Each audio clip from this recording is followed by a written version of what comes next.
Welcome everyone. I'd like to start off by asking one question. What's the greatest schar in this world? Learning torah. Happiness. Yeah. Yeah, one is saying that what's the greatest reward in this world? Huh? Franco? Yeah. What's the greatest reward in this world? If someone were to ask you, what's the greatest reward? So you're saying, I'll tell you what the greatest reward. I'm going to tell you the greatest reward right now. I'm going to tell you exactly what it is. And this is in the pasuk. It says beferush in this pasuk. And I'll tell you. It's Rashi. Rashi says the greatest reward. And that is, we all know there was the inauguration, the grand opening of the Mishkan. And as the grand opening of the Mishkan comes along, what happens is Aaron's two children die. And what does, everybody knows, very famous, what does Aaron do? Vayidom Aaron. Aaron keeps completely silent. Now on this there's many questions, because it should have said Vayishtok Aaron. What's Vayidom Aaron? And this I'd like to present to you something, and then we'll go to the final answer. What does it mean Vayidom Aaron? Let me explain. You know, if you look,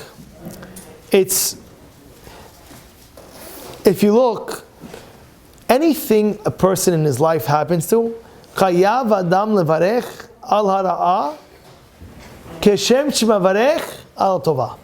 The Gemara Mesech Berachot says you're obligated to what? To thank Hashem.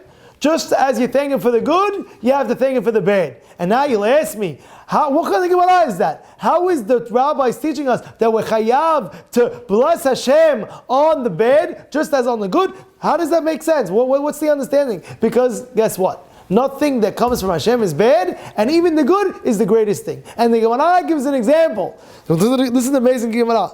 The Gemara says, what's an example of this? Example is a true story that happened. There was a boat.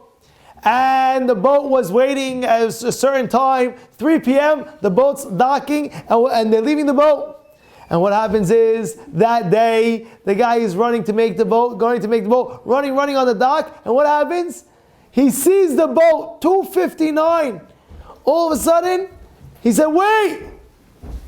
And he steps on a nail.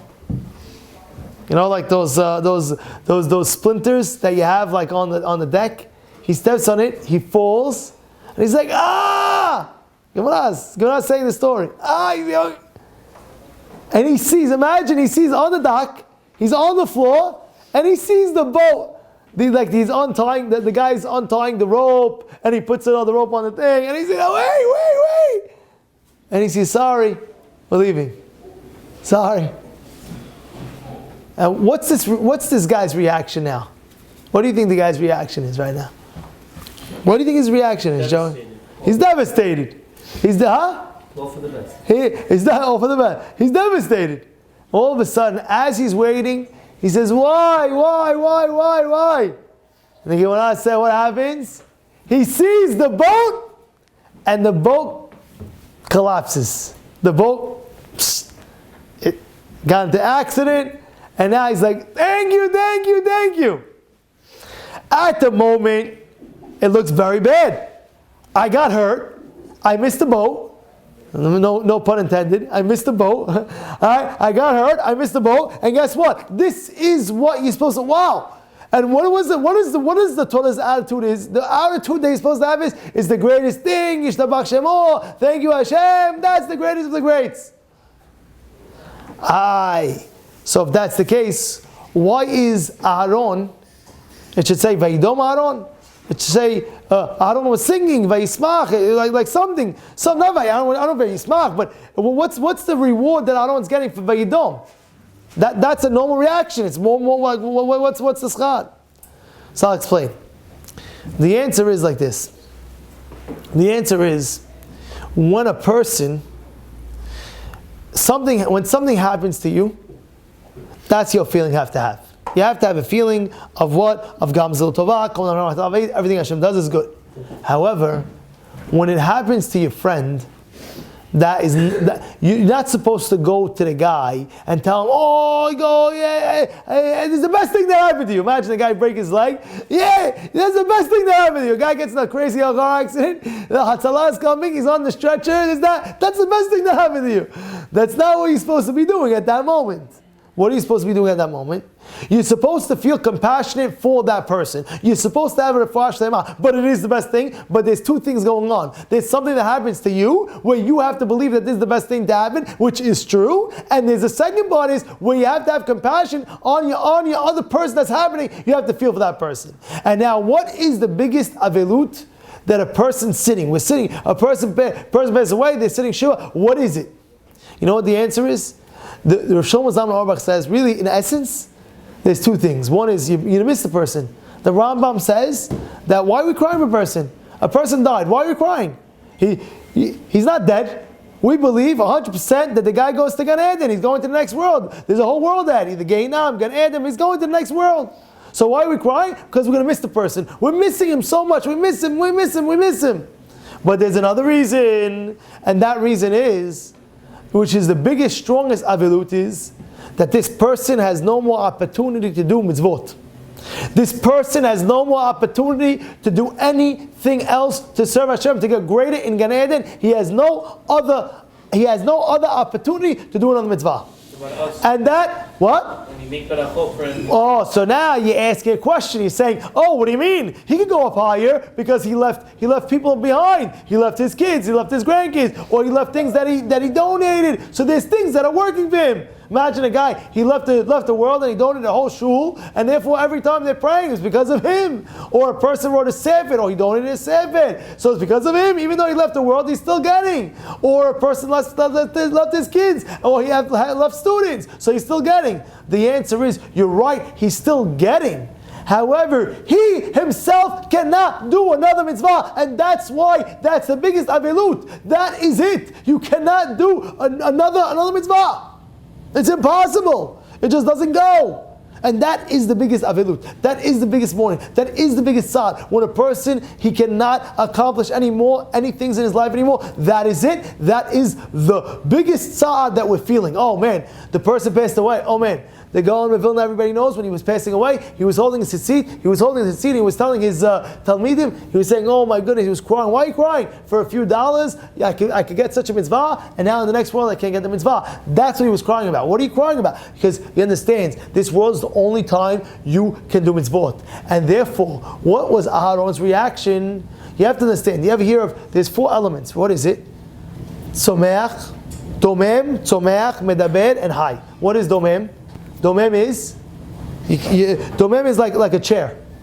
Domem. It can't do anything. Tzomeach is growing. What is that? Like grass. Right? Domem, Tzomeach. What's the next thing? Chai. Chai is like creatures, is animals. And Medaber is what? Medaber is human beings. What's Domem? Domem is, it cannot move. Vayidom Aharon. Aaron says, I feel the pain of my children. I feel the pain. I feel their pain. Yes, I feel their pain. Vayidom Aaron.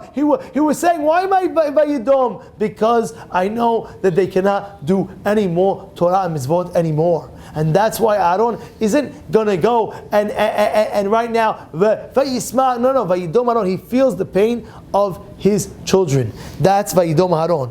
But what? There's another place where it says Vayidom. Anybody know where else in the Torah it says Vayidom? Anywhere? It says it by Yoshua. Yoshua, it says Vayidom HaShemesh. The sun stopped. Vayidom HaShemesh. There was 3 people that the sun stopped for. Who were the 3 people?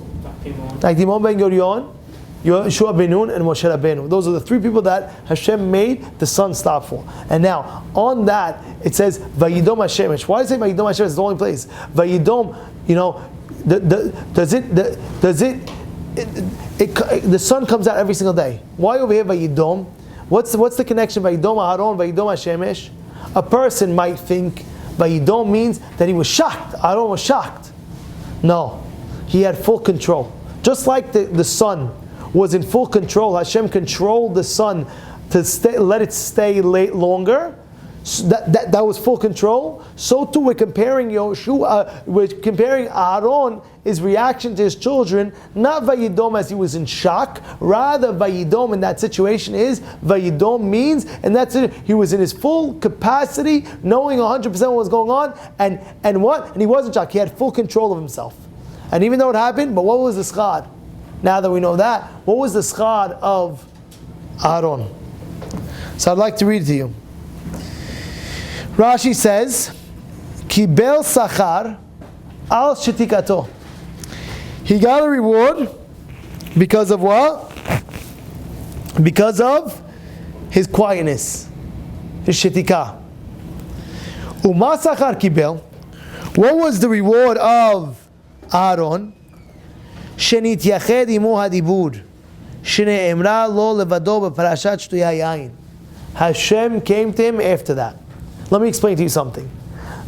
We know, everybody knows by now, that nevuah cannot come to a person if he doesn't have the state of mind of simha.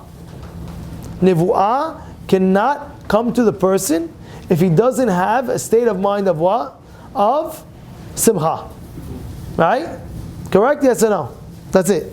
So therefore, we're saying over there, even though Aaron's children did pass away, even though he passed away, Hashem said, I see you're in a tranquil mind, I see you have the simha, and guess what? Because of that, I'm going to come to you alone and I'm going to speak with you. So now, if a person asks, so what's the greatest schad? What's one of the greatest schads that a person can have in this world? What's one of the greatest schads? I'll tell you the greatest schad. What is it? When you have a dvekut with Hashem. What does David HaMelech say? Va'ani Kirvat Elohim Litov. A person in life, what's the greatest reward that he can have in his lifetime? The greatest reward that he can have in lifetime, I'm talking about here in this world, is a closeness to Hashem. That's the greatest reward. The greatest reward that you can have in your lifetime in this world is a closeness to Hashem. And that is exactly the reward that Aaron gets. What is the Aaron? What is the schar of Aaron? The reward of Aaron is that Hashem says, I am coming to you. I am coming to talk to you. I am coming to start a relationship with you. You kept quiet. That means you had so much emunah that I did this to you and you had so much control over yourself. If that's the case, I see that what? That you're ra'ui, that I'm going to come, I'm going to speak with you, we're going to have a connection. And that's the greatest schar a person could have in his life. And now I want to tell you something. We have this another time. I'd like to quote you the Or HaHaim HaKadosh. You ready? It's in Parashat Lech Lecha. Parashat Lech Lecha, it says like this. Listen to this, please. Listen to this. It says, Vayar Hashem el Avraham, Vayomer lezaracha aten lecha et haaretz hazot. He says, I'm going to give you what? Avraham has nevuah. What's his nevuah? His nevuah is that the people of Bnei Yisrael, the people are going to have the land. The land that's going to be. Not only that, it says what? It says, Vayiven Sham Mizbeach. He what? He built a Mizbeach, Hanira Elav. Now I want to read you the Or HaHaim HaKadosh, what he says. Or HaHaim HaKadosh says, Hashem comes to Abraham. This is a time where Abraham Avinu didn't have any children. A time where Abraham Avinu didn't know who's the land going to go to. And therefore, it says, Hashem nigle alav, Hashem came to him, ubisiro bezera. He says, not only are you going to have children, but they're also going to get the land of Israel. And it says over there that when he was giving the korban, why was he giving the korban? He says one of the reasons why he was giving over the korban is because the pasuk says Hanira elav, that Hashem came to speak with him. Again, think what's going on over here. I'll read you the pasuk. It says Hashem came to Abraham and he told him, you're going to have children, you're going to have the land of Israel, and what does Abraham do? Vayiven sham mizbeach. Why did he build him mizbeach? Because it says Hanira alav, because Hashem came to him. Wait, what's going on over here? You would say to yourself, one second, I'm building a mizbeach. The main thing I'm building is because you heard good news. Imagine right now you heard the most amazing news. You're not going to go thank Hashem like crazy you are. That's what Avraham is doing. But it says in the Pasuk, what's the most important thing out of everything that was going on? The closeness that he had to Hashem. Because if you think about it, what's the point of the land of Israel if what? If a person... What's the point of land? What's the point of land of Israel? What's the point of children? The point of children is what? Is clinging to Hashem. That's the point of children. What's the point of children? What's the point of children? The point of children is saying, Hashem, look, at the end of the day, why is it the first mitzvah, Piru Urbu? Why is it the first mitzvah? The answer is imagine a person comes into the world, and now all of a sudden he says, wait, after 120, nobody's here around to serve Hashem. Who's going to serve Hashem? Who's going to do it? First mitzvah, Piru Urbu. So the guy says, oh, great. The continuation, what is it? My continuation of serving God is still in the world. How? Through his kids. That's the way it is. That's the way it goes. It's transferring to his kids. So even though he's not in this world anymore, but his kids, his own kids, are continuing. And therefore it always turns back to Hashem. That's the answer. Same thing, land of Israel. What's the purpose of land of Israel? What's the purpose? You know what the purpose is? I'll tell you what the purpose is. It says a person would have to give Maaseh Sheni. You know what Maaseh Sheni is? Maaseh Sheni is there was a certain 10% of your earnings when the time Beit HaMikdash was around that you had to go to eat it in Jerusalem. Why can't I eat it here? And the Sefer Chinuch, there's explanation to it. Because there's so much holiness in the land of Israel that when you go, you automatically feel so connected, you automatically get close to Hashem. That's the whole purpose. What's the whole purpose? That is the purpose. You ever see people that your friends, all of a sudden, you don't know where they are, you don't know where they went, all of a sudden they come back for a year in Israel? Oh, the guy's so religious. What happened? The guy, you know what I'm talking about? All of a sudden the guy, all of a sudden a year later, he comes back, he's the most religious guy. What happened? There's a transformation that happens. Why? One of the things is there's so much kedusha in Eretz Yisrael. You go to the kotel, just going there, you just feel like elevated. You walk in the streets of Jerusalem and you see, wow, you just see things that just inspire you to get to greatness. That's the truth. You go there, you see things, and you inspire yourself. I want to be great. I want to be gadol. I want to be Tamei Hacham. I want to be a Baal Hesed. And I want to be this. And I want to be... Why? Because the situation that's around you automatically affects your way of acting. And therefore over here, Avraham Avinu, think about it for a second. Avraham Avinu is told, think about it for a second. Avraham Avinu is told that he's going to get the land of Israel. He's going to get children. He doesn't know he's having children. He's very old. And he's getting children. He's having the land of Israel. And then what happens over here? What happens? At the whole time? What happens?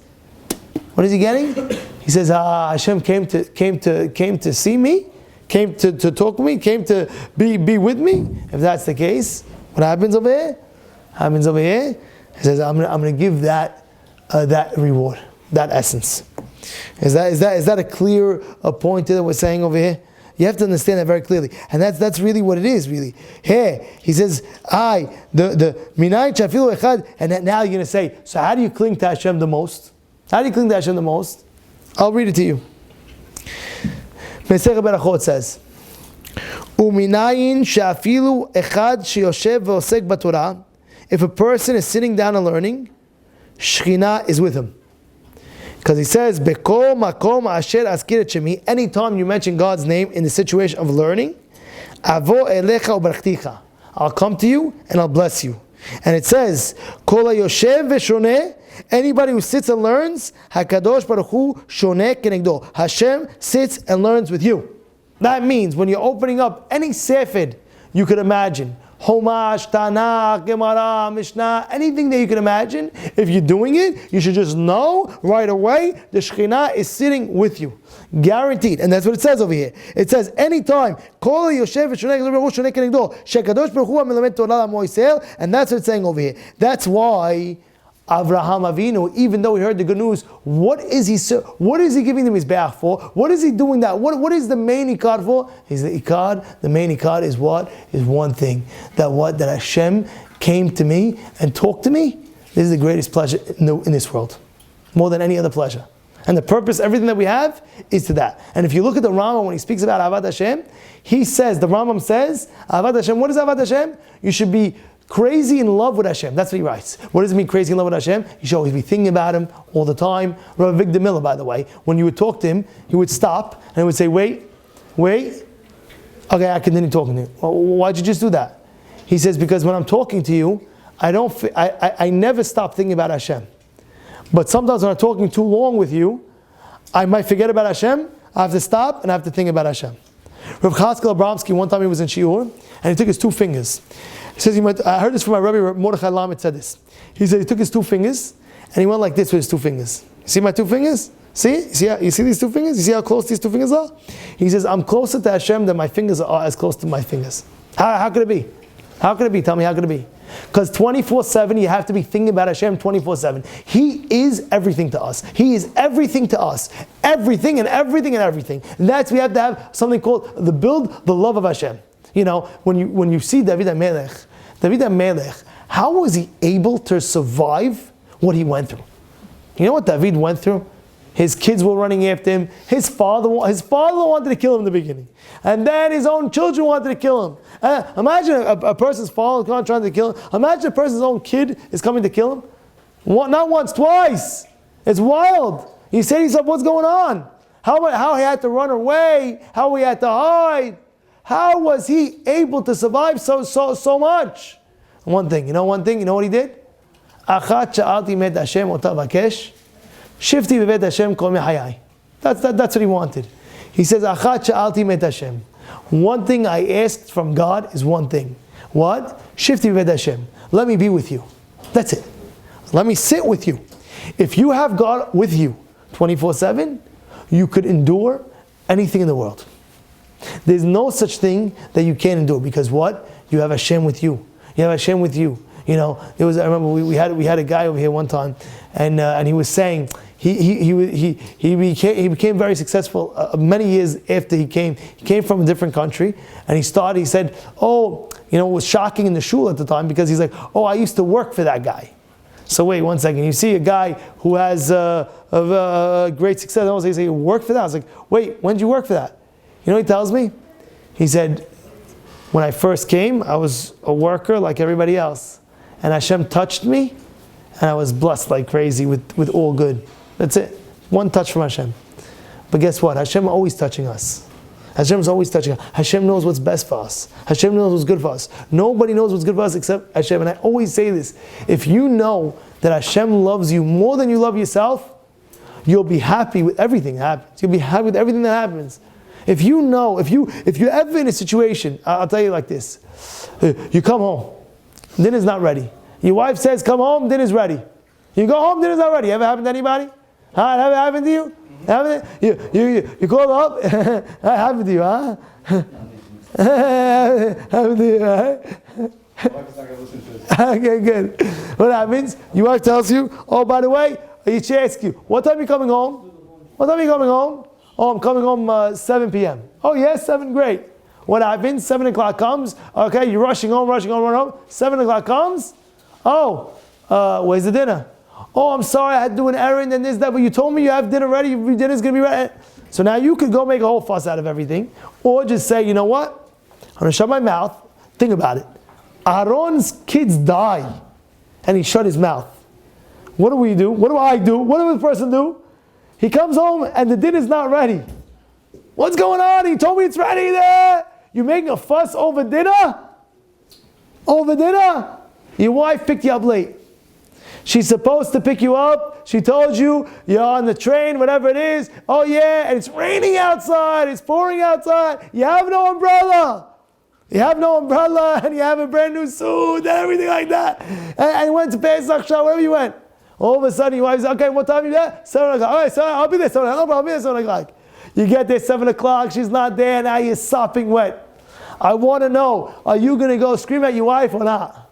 Where are you? I'm waiting here for you. It's ridiculous. You told me you're ready, and you're not ready. Aaron's children die, and he keeps his mouth shut. If your suit gets wet, or you're not interested, or whatever it is, vayidom. Just remember Aaron. He did it for his children, and they're dead. Imagine what? Imagine you.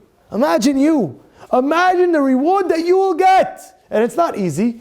It's not easy. I know it's not easy. It's very hard. It's very, very hard. But if you do it, your reward is great. You know, today, I was in, I'll tell you a story. I was in a certain Beit Midrash today, and I was in a certain Beit Midrash. I didn't know I was in somebody's seat. It was like a big Beit Midrash. I was in somebody's seat. I didn't know. So he comes over to me. He says, you know, if he says, if you don't mind moving over. I moved over. Very good. Very easily. Now, in essence, I saw this person, after he put his Gemara down for 5-10 minutes, he had a phone, he had whatever. He was busy. I could have just told him, excuse me, you know, I don't know if there's permanencies or not, but my point I'm trying to say is, vayidom.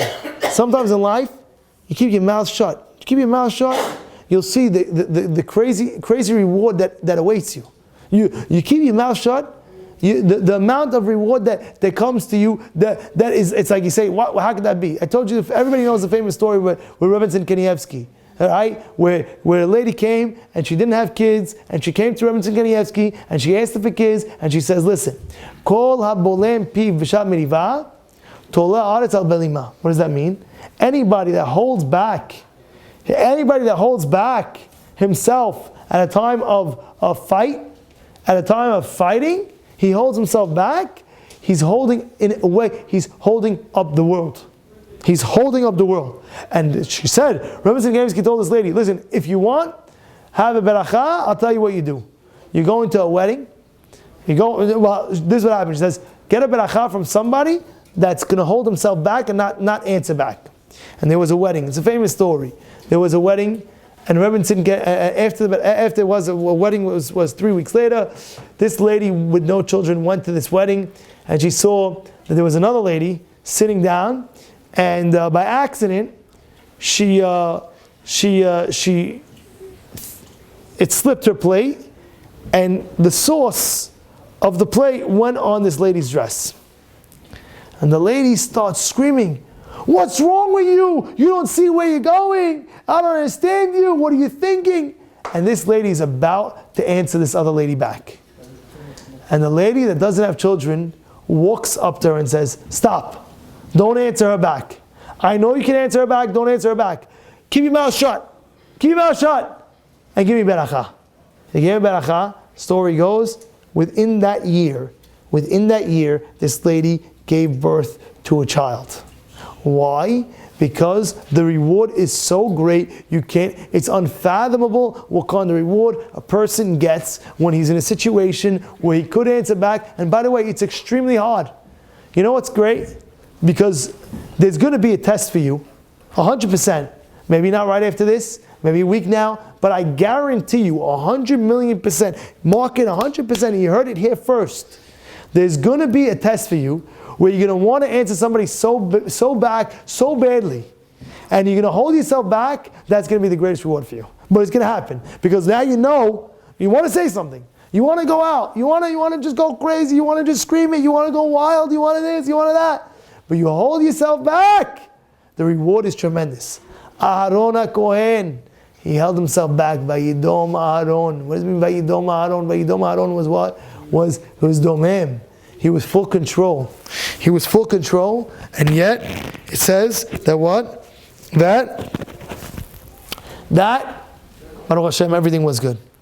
I want to conclude one last thing, and that is, in the inauguration of the Beit HaMikdash, it says they took an egel, like a calf, and they took a goat. And the Midrash says, I understand an egel. Why an egel? Because they want kaparat davanot.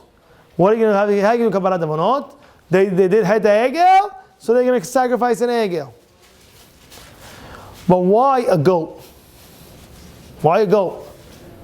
Why a goat? So I'll tell you what it says. I'll tell you the understanding to why a goat. And the answer is like this. Listen.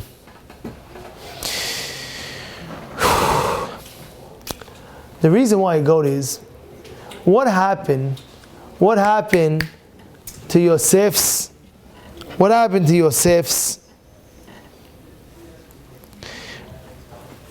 brothers? What happened? They took Yosef's keton pasim and they soaked it in where? They soaked it in blood of a goat. And now we're saying, what's the connection right now? Because of that, we're doing it here. The answer is, everybody's watching right now. Kohanim are watching. And they're saying to themselves, wait. I'm also a Kohen, and I'm also a Kohen, and I'm also a Kohen. And everybody's wearing special clothing. So the Yisraelim and the Levi'im are seeing the Kohanim dressed special clothing. Right? So in a way, you're like, whoa, what's going on? Who am I? How come I'm not wearing all these clothing? And then you have the Kohen Gadol. What is he wearing? He's wearing the most prestigious clothing. What are the Kohanim thinking? There's only one Kohen Gadol. What are they thinking? Why should he wear such a garment like that, right? I want to wear such a garment like that. So the Torah says, on the inauguration, make sure you what? You go bring a goat. So the people will say, what's going on? Why are we bringing a goat today? What's going on? The reason is, remember what happened with Yosef. What happened with Yosef was, he got ketoret pasim. And the brothers got jealous because he was wearing something more unique than them. And therefore the whole story of Yosef happened. So therefore we're telling the people, even though you see this Kohen Gadol, and he's wearing more nicer clothing than you right now, just know and keep and understand that what? Don't feel jealous. Because every single person in our religion has a part. And you are, if you think about it, can I just tell you openly? If I were to give you a pen and a paper, and I would write 10 things, right? Eyes, nose, mouth, hair, eyebrows, eyelashes, and ears. I tell you, make a combination and do a figuration, how many faces you can make with eyes, nose, mouth, ears, and hair. How many faces could you make with that? And color. How many faces could you make with that? How many faces? No, you. How many faces? What? You can make 1,000,000 faces if I give you I'll give you a pen and paper, make me 1,000,000 different faces. No, I'm saying theoretically. No, you can't. No, you won't be able to. How many people are living in the world? Over 8 billion people. Do you realize out of 8 billion people, not 2 faces are the same? And what is it? It's 5 things. It's a nose, ears, mouth, eyes. What is it? And there's 8 billion people in the world, and not one person in the world looks like each other? Can you explain to me, how is that even possible? 8 billion people in the world. And there's not 2 faces that look together, and there's only 5 items. A nose, ears, mouth, and that's it. And there's 8 billion different faces. How is that possible? What is the purpose? Why didn't Hashem make the people together? The same face, a little bit. Come on, everybody's a whole different face. And you see, it's like you see one face, even looking around, you look at this face, that totally different face, that face totally different, this face totally different, completely different. Completely different, not like identical a little bit, completely different. Twins. Huh? Twins. Twins, yeah, but even twins, they have a little bit of a difference. You can tell some twins, you can see a little bit. I remember we had a twin, identical twin. He had a little like a beauty mark here. But there's always an item that they're different faces. Why? I'm going to tell you the reason why. The reason why is because Hashem is saying, look, just like there's different faces in the world, so too, the way you serve Hashem is going to be different than any other person in the world. Of course, we have standard. Everybody has to keep the Torah mitzvot. But in every single essence, the way you serve Hashem, nobody else in the world can serve Hashem other than you. And Hashem loves that you're serving Him that way. And nobody else in the world can serve Him that way.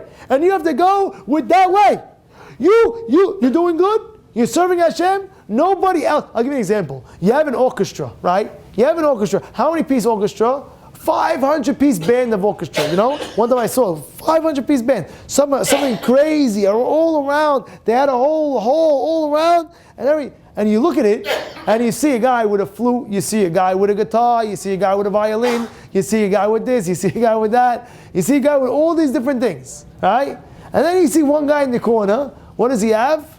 He has, you know that thing, the triangle? You know, the triangle. You know, you're the guy, right? He's like, I'm that guy. You take a thing, ding, a triangle, ding, triangle. Like, what is this guy doing? And guess what? He's integral for what? For the whole orchestra. Because without this guy, it doesn't sound correct. It doesn't sound correct. So what is the Torah doing over here? The Torah is specifically coming around. The Torah is specifically coming around, and the Torah is specifically saying that what? That what? The Torah is saying that what? Don't look at Aharon that he's the Kohen Gadol, because there can only be one Kohen Gadol. Nobody else could be. Nobody else could be except Aharon Kohen Gadol. He's the only one that could be Kohen Gadol. That's it. And therefore, you might say, wait, I want to be Kohen Gadol. Oh, I'm jealous of that him. I'm jealous that he's having more garments than me. I'm jealous of that. No. Hashem opens up the inauguration of the Mishkan and says, bring a goat. What do you bring a goat for? Because remember many years ago, what happened? They saw Yosef got a ketonet basim, and they were saying, wow, look at that. I should be, why maybe? No. We're gonna do it right now and understand that every single person in Klal Yisrael has his part. And we need everybody. And everybody has his position in life. Everybody. We need this, we need that, we need this, we need that, but everybody's part. And you have to do your part. What does that mean? Of course, keeping the Torah mitzvot. But there's what? Everybody has his own tafkid. Besides keeping the Torah mitzvot, of course, but you have your own special connection that nobody else can serve Hashem but you with that connection. And I always say this, which is a famous story, how one Talmud came, I forgot who it was, and he said, Rebbe, if I had the mind of the Brisker Rov, and I had the emunah of the Rechatzke Levenstein, and I had the tefillah of the Hazon Ish, I'll be Gadol Hador. I'll be the Gadol Hador. He says, with your mind, with your emunah, and with your prayers, you'll be the Gadol Hador. He says, what do you mean? Hashem already has that. Hashem already has Brisker Rov. Hashem already has the Hazon Ish. Hashem already has the Ponovich Yeshiva. Hashem already has the Chawad Yosef. Hashem already has that. He has it. He has the Baba Sali.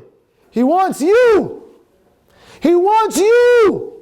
That's what he wants. And therefore, don't look. Oh, I don't want to go in. Look, he's wearing the garments. How come I'm not wearing the garments? That's not your position. That's not your position. There's only one Kohen Gadol. You cannot have that position. But other positions that you needed, thank you. This is the biggest blessing. You do you. You do you. That's what you got to do. Of course you have to strive and see the Gdolim, how they made it, will also be. But serve Hashem the best of your ability, the best of your emunah, the best of your wisdom, the best of your prayers, the best of your bitachon. That's what Hashem wants. The best of your tzedakah. That's what Hashem wants. He wants you. He wants you. And nobody else can do you except you. Have a great day.